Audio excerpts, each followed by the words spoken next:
Sometimes I find it hard to believe that I've been using the internet for 20 years now. That's older than some of my coworkers. It's over half of my life.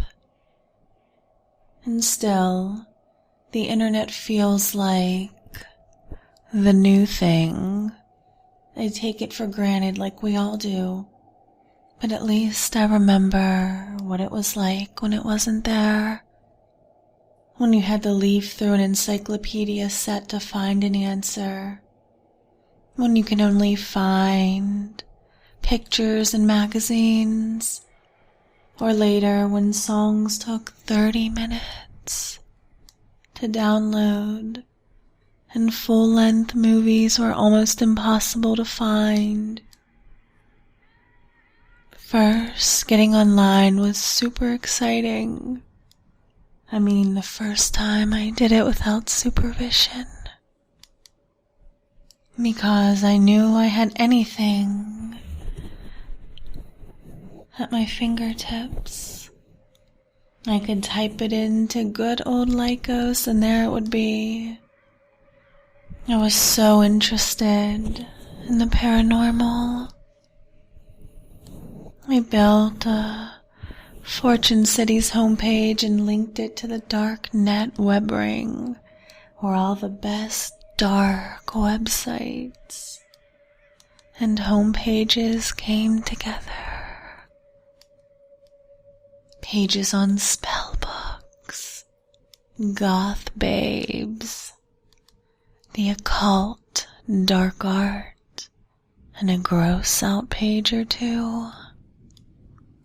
It was through the web ring that I met Angelica.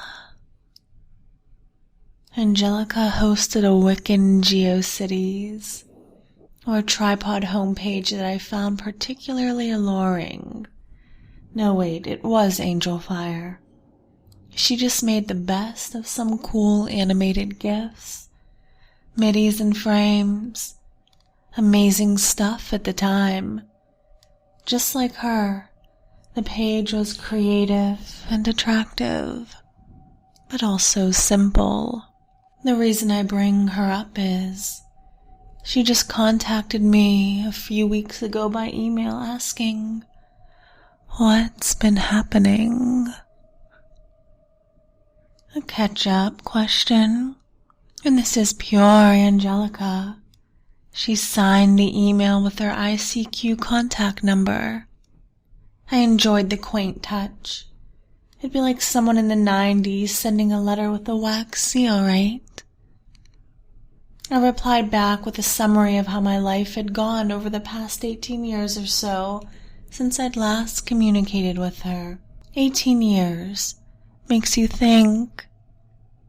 She shot back a response almost immediately, asking for details. We exchanged a few emails this way. I was pretty excited to come home from work and to write her, actually. Nothing romantic. It was just like reconnecting with my past. It was a strange feeling. But I started to notice something was off. She never really answered anything about herself. She ignored my suggestions that we text or even talk on the phone. She just kept wanting to know more about me. It got me wondering if something was wrong. Like she's dying and just doesn't want to say. So I just asked her why she isn't sharing and if there's something I should know. I read over her previous messages looking for clues, I guess you could say. And I noticed something that didn't occur to me at all until then. Her email address was at globetrotter.net. I know a lot of people still have their old email addresses, that they just haven't given up. It just struck me as strange. Globetrotter was a Canadian ISP way back in the mid-90s. I didn't even realize that they still hosted. It's like she was purposely trying to be old school. But something about it creeped me out. Like she was trying too hard to make me feel nostalgic or something. It's hard to explain. Again, I didn't have to wait long for a reply. She didn't tell me what was wrong. She just asked me, "Hey, do you remember the hole?" I didn't. Just a hazy sense that I dreamed about something called the hole once. Whatever it was, I had an instinctive feeling that it was something bad. I went over IRC rooms, websites, and news groups in my head, but nothing. She sent me another email, and before I could even reply, "You really don't remember?" The hole was our little secret. Not many knew about it. Even fewer know how to find it. But we found it. It was right there all along. Sometimes when you'd load darknet in Netscape, it'd be a tiny black dot. In the bottom left corner in all of this blank space, you had to hover over it exactly and click it. And you'd be there. You'd be in the hole. You remember it now, don't you? She was right, I did. I didn't remember ever calling it the hole, but I remembered that secret little space we found. I remember it was like the browser didn't see it as a real website or something. There wasn't even an address to copy and paste from the bar. It was just the letter M. I tried everything to pin it down to an IP, but M was all I could ever find. I remembered it, but I never liked that site at all. There was nothing there. It was all empty. I remember being excited the first time we found it, because it was something hidden. And it felt like somewhere we shouldn't be. And then I hated it because it was just empty. And it kind of made me feel bad and empty. I never cared to remember it. I wrote Angelica back telling her this. I didn't hear back from her that night. That was unusual. She normally replied right away. Eerily fast. Like she already had her answer typed out. And it didn't matter what I actually said to her. But now I was waiting for a response, because this whole thing had me inexplicably shaken up. So of course she doesn't reply. The next day when I got home from work, an email was waiting. She said that we were missing so much. The hole had so much in to discover. So many secrets. You could just keep going and going. It was like an endless puzzle. Everyone else stopped at the first layer. But she felt there had to be something else in it that no one would create and hide this thing for no reason. And she kept looking until she discovered how to go deeper. And she kept going. She said it's still there to find if I want to go looking.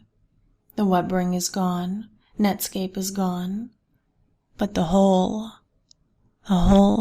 is still there. I felt a strange chill down my spine that I brushed off as nerves. was up for a promotion and a little stressed after all. Then I started to wonder if she was pranking me. But Angelica wasn't really a humorous girl. She'd laugh at your jokes, but she didn't really make her own. And I just felt she was completely serious. In fact, something about this was really disturbing. I didn't reply to her right then. I decided to run some checks on her because things just weren't adding up. I started with her email address to see if she's been posting anywhere. I was just searching for a while before I hit something. I didn't find any forum posts or websites or anything like that. What I found was that her email host, Globetrotter, had stopped hosting 11 years ago. The email address she was writing from was impossible. Why would she go through so much trouble to create a fake email address that mirrored whatever email address she would have been using in the 90s? That wasn't just quaint anymore. That was crazy. I was really worried about her, but at the same time, I was worried for myself. I was never all that close to her. I mean, we hadn't talked in 18 years. Why did she suddenly want to reach out to me? And why just to talk about some long-forgotten website? Because I felt like that's what she was building up to all along. It was just so weird. I kept digging around. I used her ICQ number, her name, state I believe she lived in. I could find no record of her doing anything after her Angel Fire homepage. No Facebook, no Google+, not even a MySpace. It's like her last presence on the internet actually was in the 90s. It's possible to take nostalgia too far. I tried not to think about it, but at this point, I'd gone a week without sending her an email, or her sending me one. I felt guilty about it, but I had every right.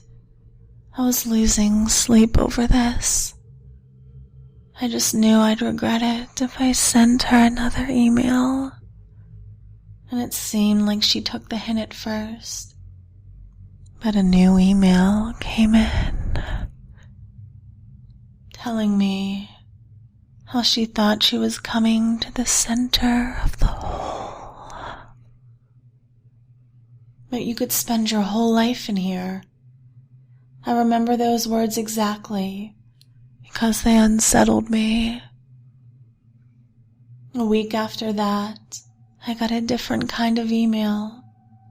This one didn't even have an email address. That was spooky enough in itself, but the text just read, "If you get an email from anyone saying there's someone, delete it and forget what you read." It wasn't signed. I figured it had to be Angelica, but it was so vague. I was really getting nervous. I thought about getting the police involved, but I knew they couldn't do anything. I received another email with instructions of where to go looking for the hole, a place on archive.org on their Wayback Machine. Still had the dot to click on. I thought about going to check it, but the honest truth is I was afraid to check it out. Something was just wrong with this entire situation. Then another email came from the blank email address. The body was just the link to a gopher site. I had to download an old browser just to access it. If you weren't around at the time, these gopher sites just housed a bunch of text files and folders. This particular gopher site only had a few files. They had different file names, but the files said the same thing. Help me, please. Over and over. I did get the police involved this time. They were courteous, but they thought I was being pranked. I asked them if they could at least look into Angelica. I told them all I knew about her. They said they'd try. I stopped receiving emails from Angelica and the blank address after that. I hoped it was over. I think a month passed before anything else happened. I received a large manila envelope in the mail, no return address. I hesitated to open it. But I did, and inside was a printout of all of my correspondences with Angelica, not just the new stuff, even the emails that we had written in the 90s. I barely remembered them, but I recognized my old email address and the things I said. I took this stack of papers to the police to tell them that something's definitely up. They told me they still thought it was some sick prank. I asked them why sick, because they seemed strong. That's when they told me that they heard back from her local PD. Angelica has been a missing person since 1999. Her parents offered a reward and everything, but there weren't any clues. One night she was in her room, listening to music on the computer, and in the morning she was gone. I was so shocked I had to sit down. I had to side with the police that this was a prank now. But at the same time, what if it was her? What's this stuff about the hole? Is it even real? And about the blank email address, I haven't a clue. And that is what really scares me about this.